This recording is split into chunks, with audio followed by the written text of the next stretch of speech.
Hi అండి, అందరికీ నమస్కారం. కేంద్రం గ్యాస్ సిలిండర్కి సబ్సిడీ ఇవ్వడం అనేది జరుగుతుంది. చాలామందికి డబ్బులు అనేవి తమ బ్యాంకు ఖాతాలో పడడం అనేది జరుగుతుంది.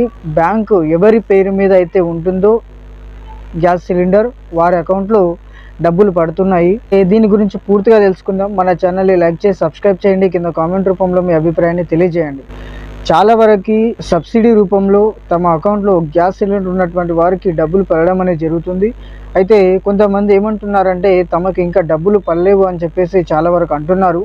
అయితే మీకు డబ్బులు పడ్డాయా లేదా అనేటువంటి దాని గురించి పూర్తిగా తెలుసుకుందాం. మీరు మొదటగా మీకు పైన ఒక లింక్ ఇస్తున్నాను, ఆ లింక్లోకి వెళ్ళండి. ఆ లింక్లోకి వెళ్ళిన తర్వాత మీరు దాంట్లో కనిపిస్తున్నటువంటి ఆప్షన్లోకి వెళ్ళండి.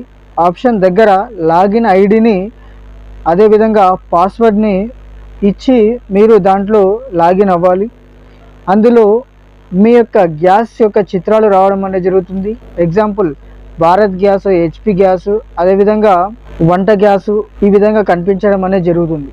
అయితే మీకు సబ్సిడీ అనేది గ్యాస్ సిలిండర్ పైన రావడం అనేది జరుగుతుంది. కాబట్టి వంట గ్యాస్ పైన మీరు క్లిక్ చేయండి. క్లిక్ చేసిన తర్వాత వ్యూ సిలిండర్ అనేటువంటి ఆప్షన్ రావడం అనేది జరుగుతుంది. దానిపైన క్లిక్ చేయండి.